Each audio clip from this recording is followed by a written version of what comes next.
Perfecto. Creo que ahí ya se vio un poquito. Cuéntenos, porfa, las personas que están en Instagram si nos ven bien, si nos oyen bien. Igualmente, las personas de YouTube escuchan o si hay algún problema con el audio.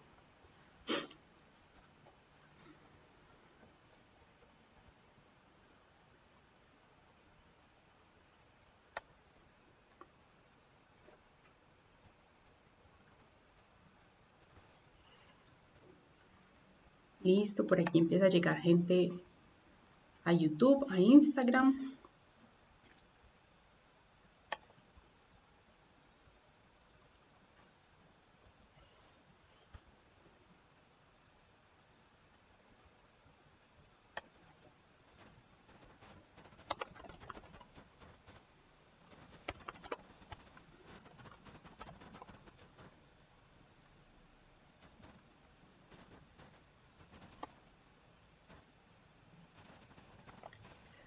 Ir empezando entonces con las personas que tenemos en este momento. Inicialmente me presento, soy Sara Cristina Aguirre, soy médica, soy especialista en auditoría de servicios de salud y soy verificadora de condiciones de habilitación.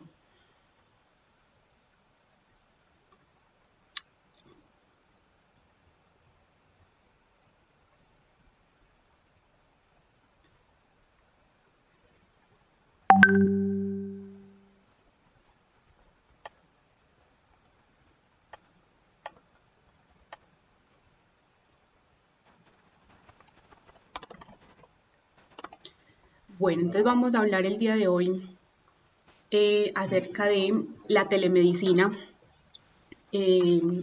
Hablar un poco qué es la telemedicina, cuáles son las categorías o las clases de telemedicina que hay y de qué forma podemos abordar la telesalud, la consulta virtual, sobre todo en este tiempo de cuarentena y con toda la contingencia y las emergencias sanitarias, pues muchos profesionales de la salud han recurrido a eso.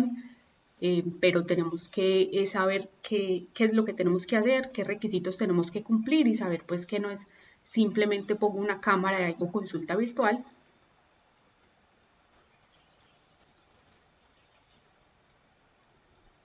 sino que pues tengo unos retos y unas condiciones que cumplir.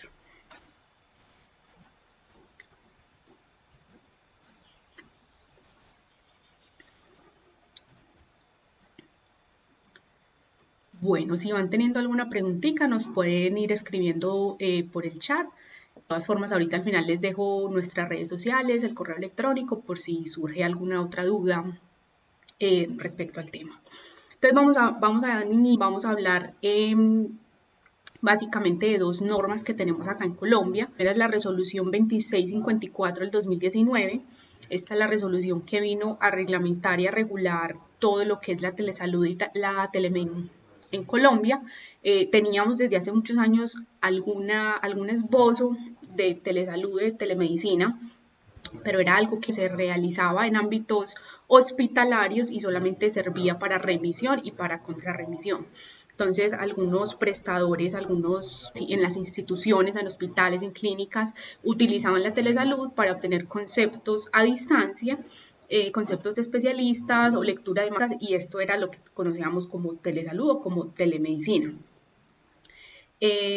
Pero ahorita en el 2019, esto salió en octubre del 2019, ya entró a reglamentar mucho más ampliamente la telemedicina.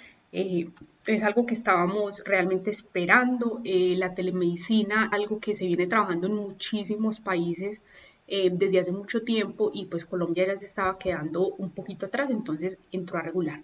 La segunda norma que tenemos que conocer es la resolución 310019. Esta es la nueva norma de habilitación, que fue la que se todo lo que son los estándares de habilitación con los que veníamos trabajando desde el 2014. Entonces, en noviembre entró a regir. Pero además nos incluye los nuevos requisitos que debíamos de cumplir la telemedicina. Entonces fue algo nuevo que se introdujo en esta norma y es básicamente las dos normas que tenemos que conocer para poder hacer aquí en Colombia. Lo primero que tenemos que hacer y lo primero que tenemos que saber es la diferencia entre telesalud y telemedicina. Son dos cosas diferentes y hay que saberlo diferenciar para poder saber cuál es lo que yo quiero o que voy a ofertar y saber qué es lo que tengo que hacer, si lo tengo que habilitar o no. ¿Listo? La telesalud es el margen más grande. Aquí les voy a poner una imagen de pronto para que nos ubiquemos un poquito mejor. Aquí por YouTube, a los que están en YouTube la pueden ver.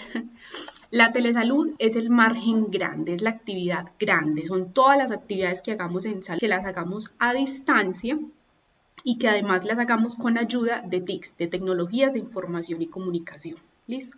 Aquí abarca clase de actividad. ¿Listo? No solamente la consulta virtual, sino también correos electrónicos, mensajes de texto, todas las campañas educativas que hacemos a través de TICs, todo lo que tenga que ver con servicios de salud a distancia y con herramientas de tecnología de la comunicación entra dentro de telesalud.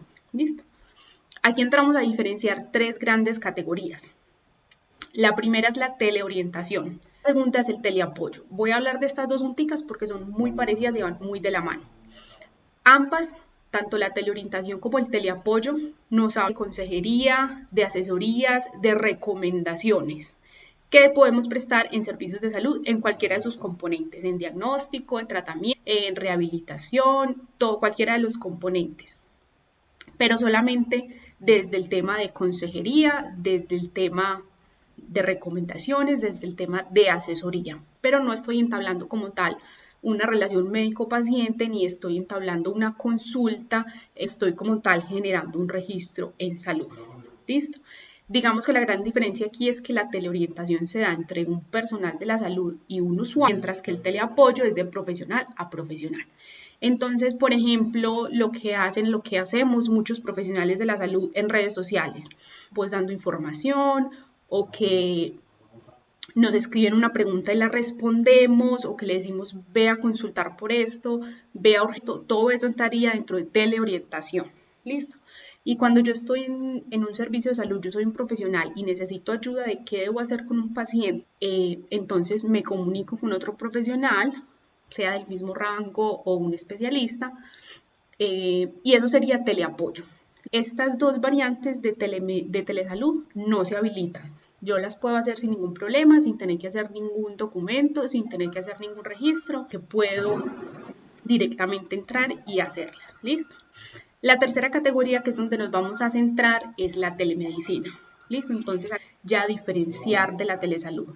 La telemedicina, entonces, estamos prestando un servicio de salud, también en cualquiera de sus componentes, diagnóstico, rehabilitación, involucra al menos un profesional de la salud, esa distancia, y utilizamos TICs, ¿cierto? O sea, digamos, va hasta ahora muy parecida a la telesalud, pero es muy importante que ya hay un intercambio de datos, hay un intercambio de información clínica, ¿listo? Entonces, al interactuar con un usuario, intentamos interactuar con otros profesionales de la salud, y ya esto lo hace telemedicina. ¿Listo? Telemedicina tiene 4 subcategorías y cualquiera de ellas que queramos practicar debemos de habilitarlas. Todas se deben de habilitar. ¿Listo? Entonces aquí es donde entra la gran diferencia y por eso nos vamos a centrar en la telemedicina, porque es lo que están haciendo muchos profesionales en este momento por la cuarentena, lo que tenemos que tener en cuenta para poderlo ejercer y poderlo hacer.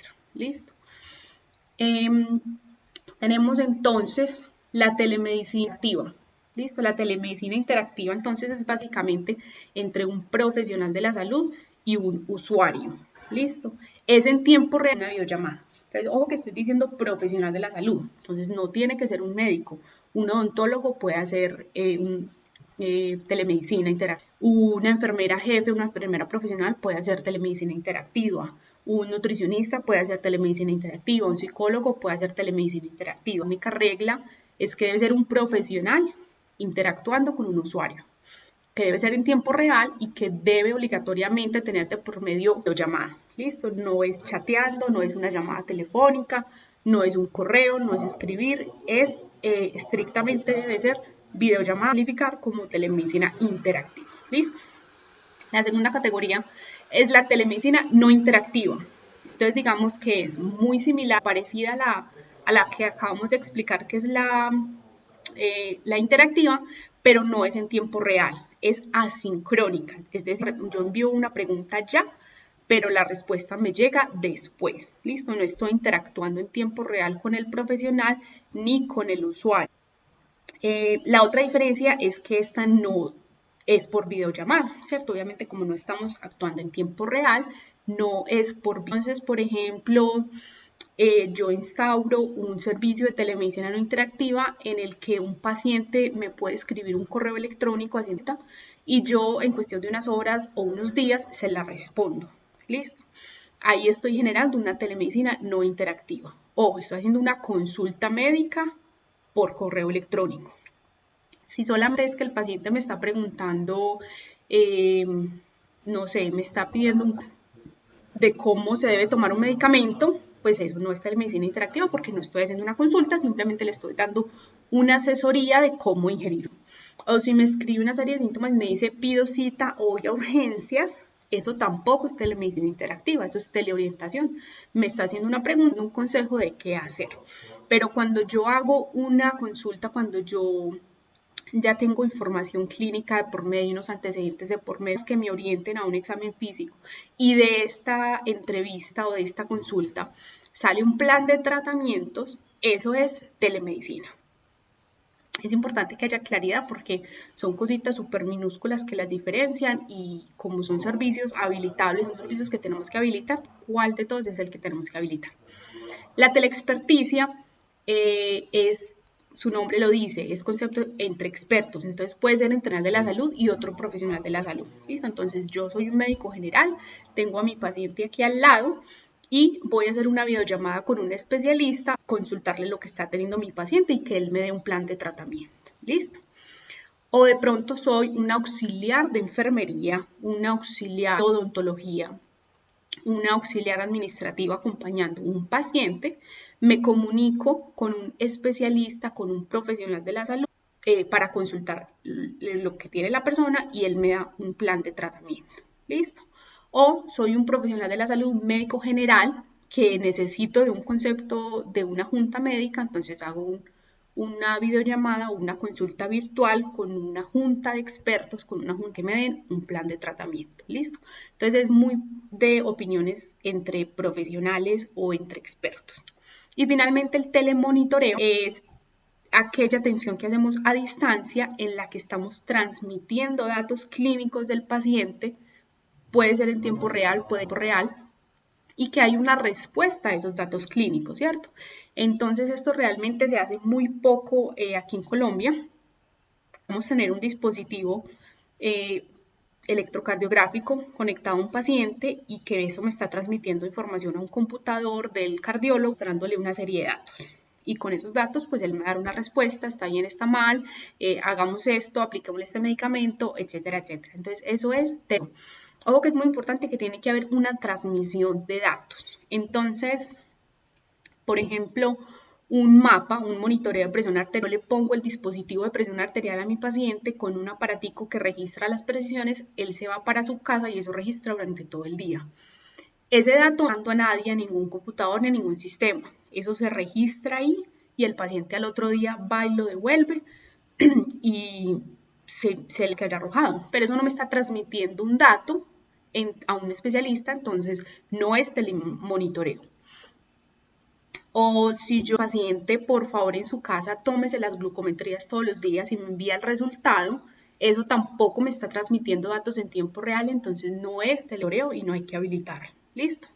Entonces esas son como las grandes categorías que hay de telesalud, las grandes diferencias entre todas las categorías de telemedicina.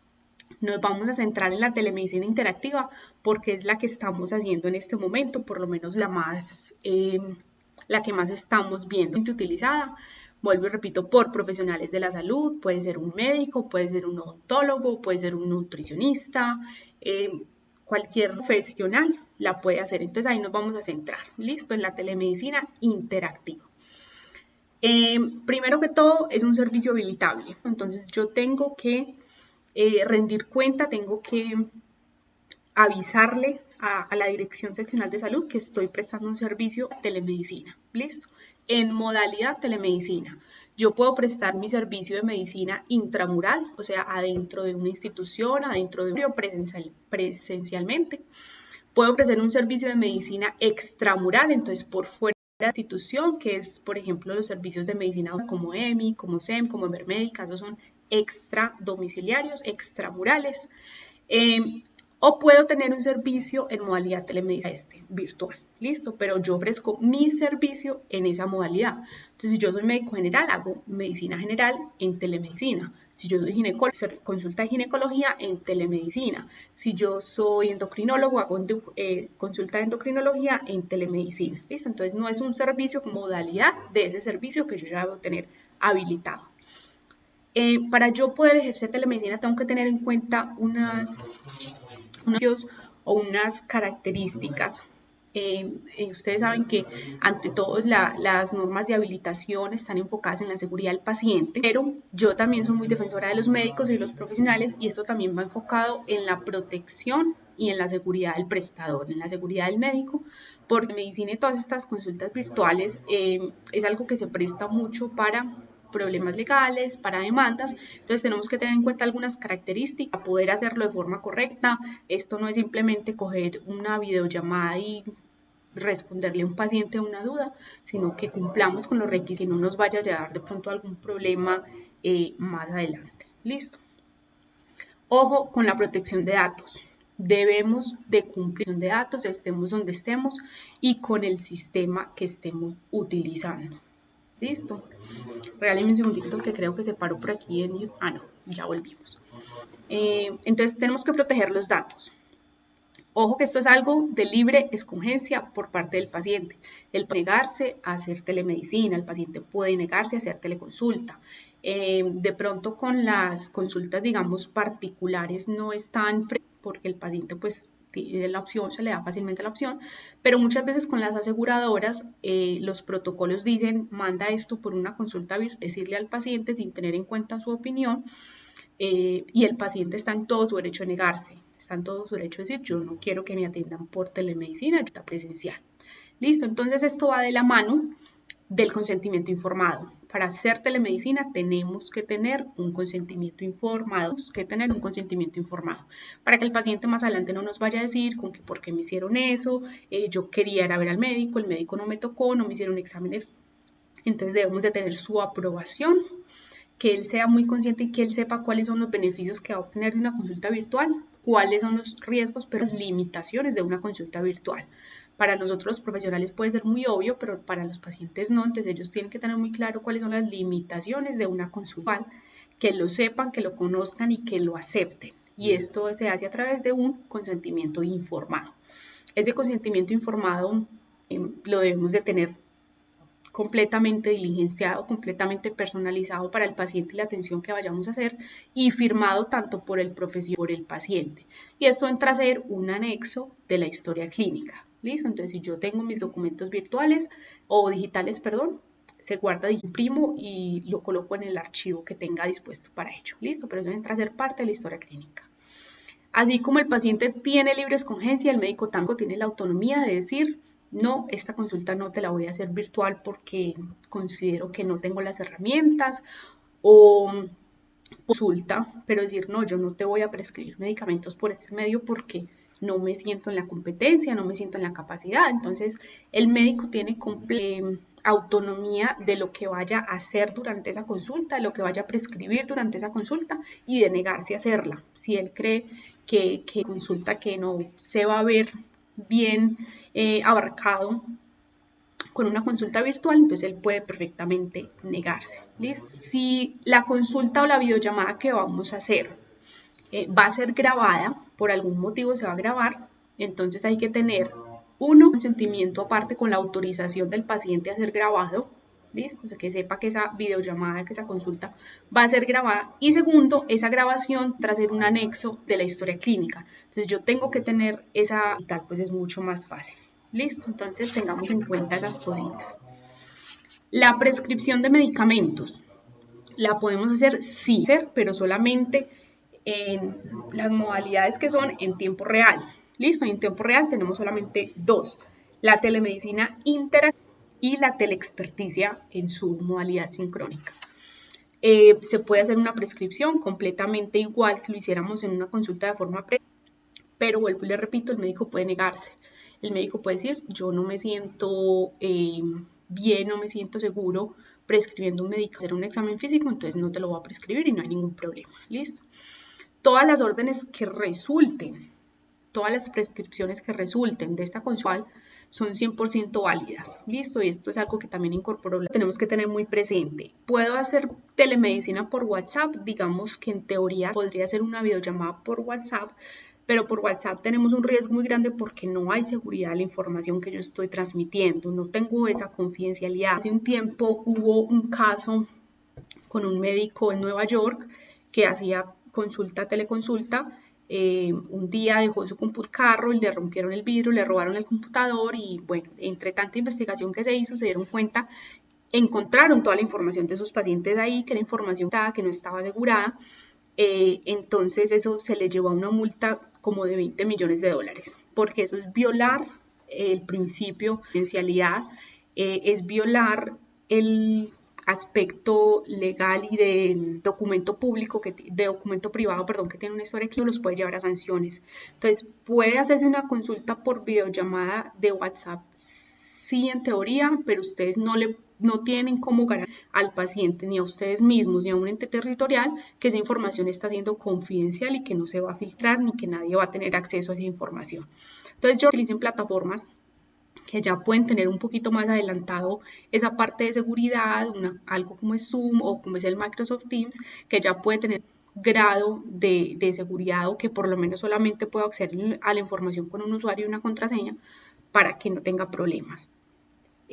Si yo contrato este servicio con un tercero, que el tercero me vaya como a gestionar todo el servicio de telemedicina, entonces yo como prestadora soy la responsable que ellos me cumplan con esas condiciones de confidencialidad. ¿Listo?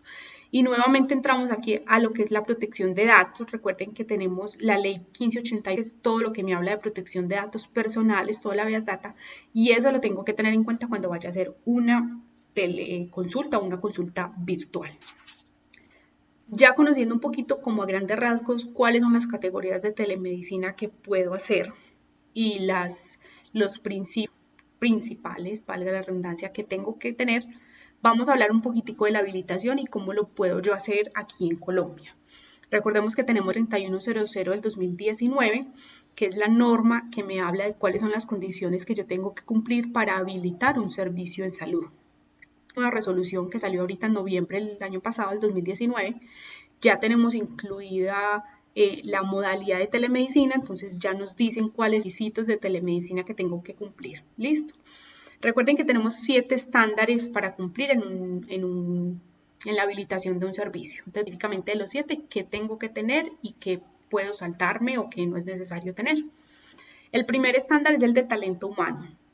Aquí en Taleo hay mucho que decir, simplemente tener el personal idóneo para hacer una teleconsulta.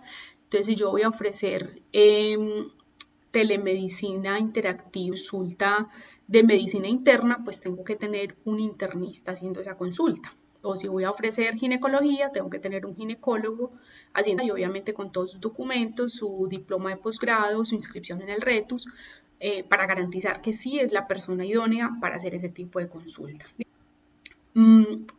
Durante este tiempo de contingencia por el COVID-19, el Ministerio de Salud ha dado, digamos, reducir un poquito las restricciones en cuanto a la telemedicina para que los profesionales la puedan ejercer. Estamos pendientes, en el transcurso de estas semanas salga una norma, si no estoy mal va a ser algo tipo decreto, específicamente cuáles serían las restricciones que podemos o no podemos tener. Entonces digamos que los requisitos son un poquito menos o un poquito más flexibles durante este tiempo de cuarentena. Si es algo con lo que ustedes quisieran continuar o que ustedes tienen normalmente es un consultorio, además de tener el talento humano idóneo, también deben de tener una opción continua. en las tecnologías que estemos utilizando para hacer la telemedicina. Entonces debo tener capacitaciones o cursitos continuos con el aplicativo que estoy usando, o algo que tenga que ver con seguridad informática, o algo que tenga que ver con herramientas ofimáticas, algo que tenga capacitaciones que estén encaminadas a esas TICs o a esas herramientas que estoy utilizando para de compleción, alguna cosa pues como que me certifique que yo lo hice. Segundo estándar es el estándar de infraestructura. Aquí en infraestructura, pues tampoco el otro mundo, tenemos que garantizar y demostrar buena conectividad, suministro de energía, ya sea energía eléctrica o que esté utilizado, que opera por batería, tener una plataforma tecnológica que sea apta para hacerlo, que sea apta para la videollamada, que tenga buenas características para la videollamada. Tengo que tener un nivel de iluminación bueno, ellos lo describen en la norma como un nivel de iluminación homogénea, ¿cierto? Entonces que estamos aquí contra luz, sino que se pueda ver muy bien tanto el profesional como el paciente. Y debo tener un ambiente exclusivo para prestar esa atención en telemedicina, que esté libre de interferencias visuales y libre de interferencias auditivas. Recordemos que en el contexto de la norma de habilitación, un ambiente es un espacio delimitado completamente por una barrera física piso-techo, es decir, una pared, es decir, necesito un espacio, 4 paredes exclusivamente para hacer ese servicio de telemedicina. El consultorio es un ambiente exclusivo, entonces ahí pudiéramos hacer telemedicina. Si yo estoy en la casa, pues lo único que necesito es que esté en un ambiente por paredes en el cual no vaya a tener ni interferencias auditivas ni interferencias visuales para poder prestarle servicio. Entonces, a largo plazo, si quisiéramos seguir haciendo telemedicina desde la casa, se puede hacer, siempre y cuando contemos con ese espacio delimitado, libre de interferencias, la conectividad, el suministro de energía y el buen nivel de luz. Listo, pero como ustedes pueden ver, pues nada del otro mundo hago que se puede cumplir muy fácilmente. Vamos con el tercer estándar, que es el de dotación.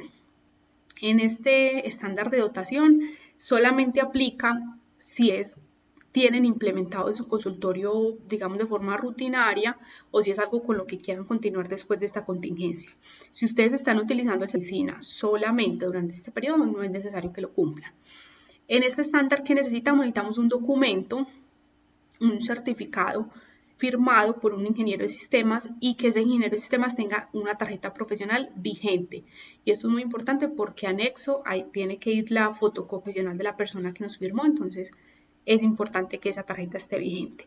¿Qué debe certificar ese documento? La fidelidad del video y del son recibiendo y que estoy dando, el software que estoy utilizando y que se adapte a los cambios en la banda ancha sin perder la conexión, y unas características específicas que nos describe la norma sobre la pantalla y la resolución de esa pantalla que debo tener.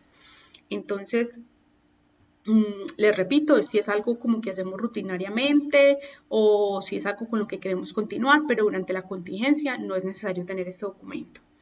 Vamos al cuarto estándar, que es el estándar de dispositivos médicos, medicamentos e insumos. Aquí tampoco tenemos que cumplir con nada, ni para la contingencia ni después de la contingencia, porque no estamos haciendo ningún uso de medicamentos, ni de insumos, ni de dispositivos médicos en una consulta virtual. ¿Listo? Vamos con procesos prioritarios, quizá el más importante, ese es el quinto estándar. Procesos prioritarios me habla de la razón de ser de mi servicio, de lo que yo estoy ofreciendo. ¿Listo? Entonces debemos de tener un documento que me hable muy claramente de la actividad que yo estoy realizando. Entonces estoy realizando consulta, ¿cómo la hago? ¿Listo? ¿Qué son los pasos que hago? ¿Cómo contacto a los pacientes? ¿Qué estoy buscando en un examen físico? Y aquí debe quedar muy claro que el examen físico de una consulta virtual está limitado nuevamente a lo que yo vea en observación, pero que no hay pues ningún tipo de contacto.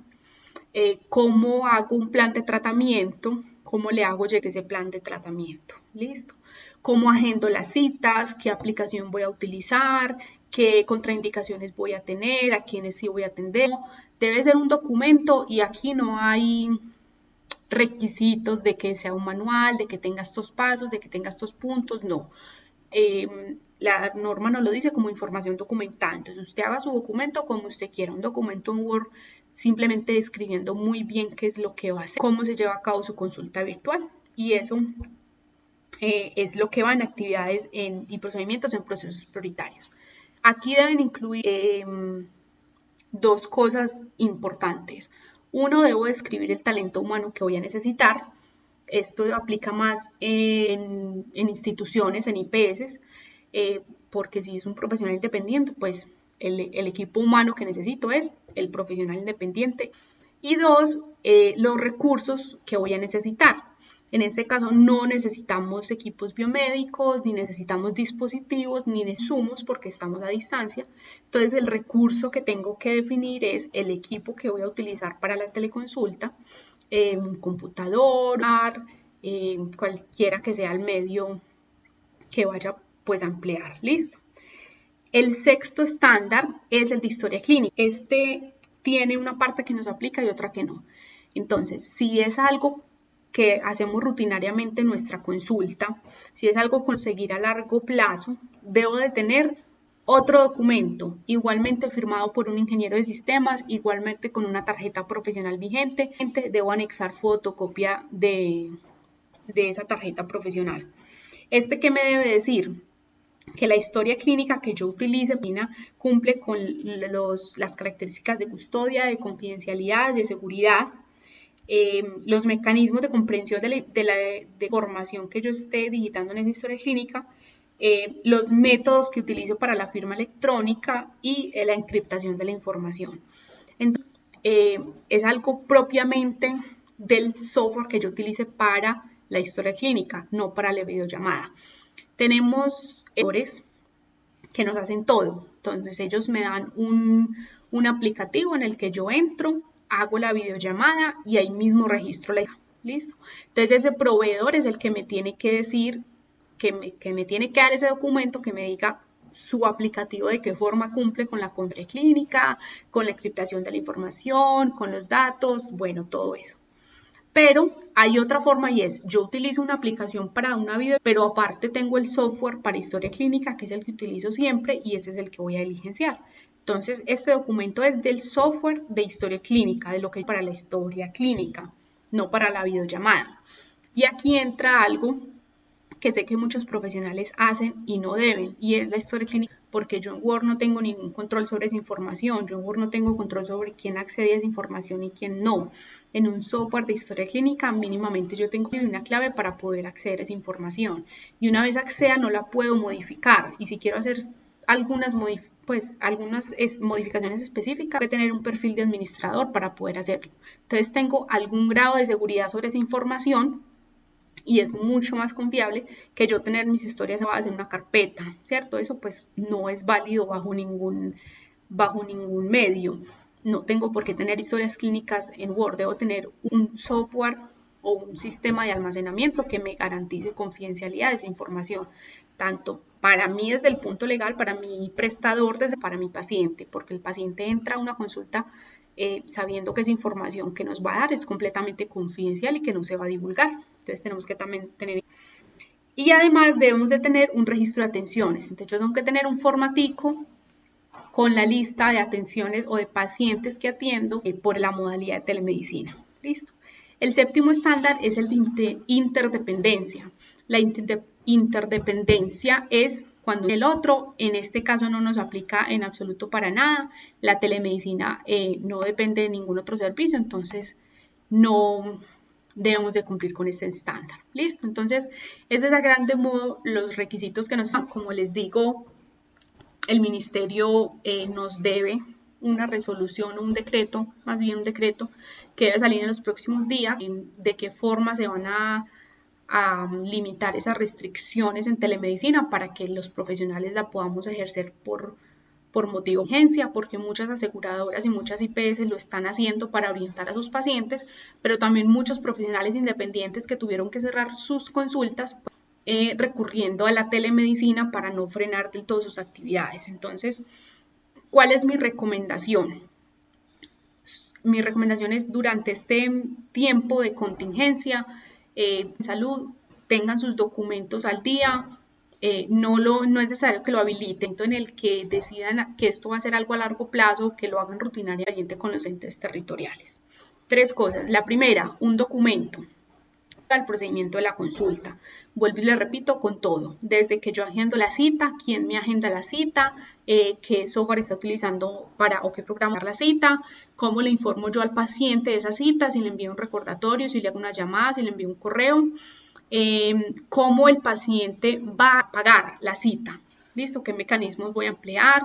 Si tengo una plataforma con un botón de pago, si el paciente electrónica, cómo es el medio de pago de esa consulta virtual. Y aquí también es importante, cuando es algo que estoy haciendo en convenio con una póliza o con una medicina prepagada, de qué forma yo voy a cobrar esa cuota hora y de qué forma le voy a informar a mi asegurador con el que tengo convenio del pago de esa cuota moderadora.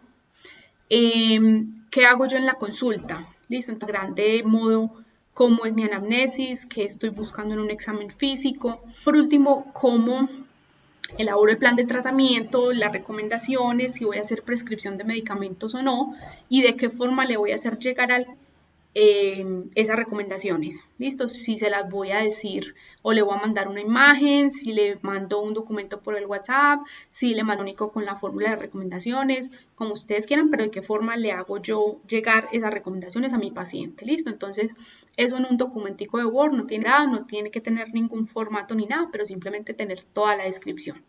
Segundo, un consentimiento informado, y un consentimiento informado muy consciente, completo, donde yo le explique al paciente cuáles son las limitaciones que va a tener durante una consulta virtual, qué se puede hacer, qué no se puede hacer, esperar, qué no puede esperar, que él tenga seguridad de que va a ser información confidencial, de que va a ser información que va a quedar registrada en una historia siendo privada, que sigue siendo de él, que no va a ser divulgada, que tenga seguridad de que sus datos personales están protegidos. Entonces, un consentimiento muy completo, y esto va anexo a la historia clínica, ¿listo? Entonces, que el paciente no lo firme por firma electrónica o que lo imprima, lo firme, lo escanee, pero debe estar firmado tanto por el profesional como el paciente y adjunto a la historia clínica.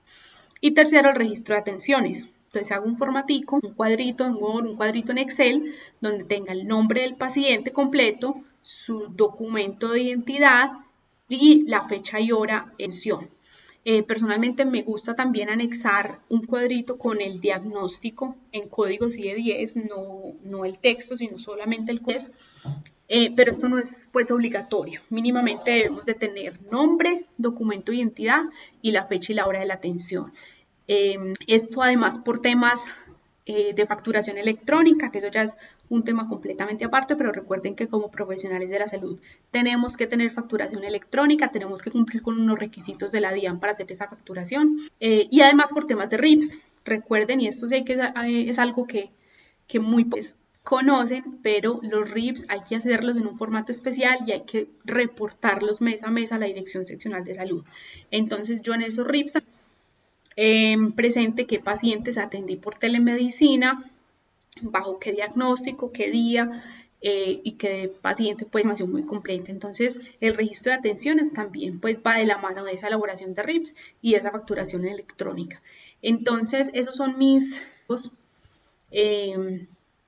para que ustedes hagan telemedicina en este tiempo de cuarentena, háganlo de forma muy responsable, de forma que sea que por lo menos tenga algún nivel de seguridad y confiabilidad de esa información, de que no van a tener, de que nadie más va a tener acceso pues a esa videollamada o a esa información que yo haga. Utilicen Zoom, utilicen Microsoft Teams, utilicen Whereby, incluso el mismo Skype.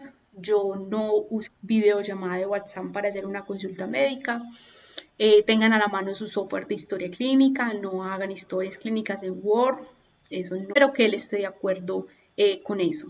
Si tienen estas 3 cositas que les estoy recomendando, estamos muy bien y muy seguros durante este tiempo. Y si es algo que quieren seguir a largo plazo, pues habrá 2 o 3 cositas de más que tienen que hacer, pero ya tienen mucho adelantado. Entonces esa es mi recomendación, hagámoslo estable, hagámoslo de forma segura para nosotros desde el punto de vista legal y para el paciente.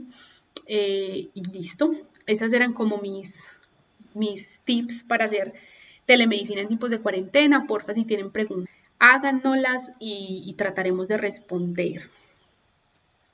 Por YouTube están muy callados.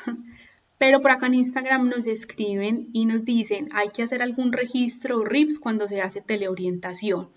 Teleorientación es solamente un consejo, recordemos que es solamente un consejo que yo le doy a un paciente, ¿listo? Pero no estoy teniendo como tal una interacción, ni estoy haciendo una consulta, entonces es algo que no es habilitable, por tanto no es algo que yo tenga que reportar. Por ejemplo, si yo tengo un paciente por Instagram y me dice, es que tengo tos y fiebre, ¿será que pido cita o llamo o me voy para urgencias? Esto es una teleorientación porque yo le voy a dar un consejo. O si tengo un paciente que me dice, tengo tal medicamento, ¿cómo me lo tomo? Y yo le explico cómo tomárselo, eso es teleorientación porque es solamente un consejo, una red que yo le estoy dando. Entonces, eso no hay que hacerle RIPS. Solamente las personas que yo le haga virtual completamente, eso sí, tienen que tener un RIPS, con todos los requisitos de los RIPS, eso ya es tema aparte porque es bastante denso, pero todos los datos que debe tener un RIPS por cada consulta virtual que yo haga, pero si solamente una orientación, un consejo, algo así que estoy haciendo, no es necesario hacerle RIPS. Y la otra pregunta que nos hacen es, ¿hay consentimiento informado para teleorientación? No, tampoco, solamente para lo que es telemedicina, solamente para lo que es consulta completamente, entonces ahí sí debo de tener un consentimiento informado, pero de resto no, menos de que de pronto la única excepción ahí es, y esto aplica mucho para dermatólogos, para médicos estéticos, a veces publican los resultados de sus pacientes en redes sociales, entonces eso es una forma de teleorientación, pero que sí necesita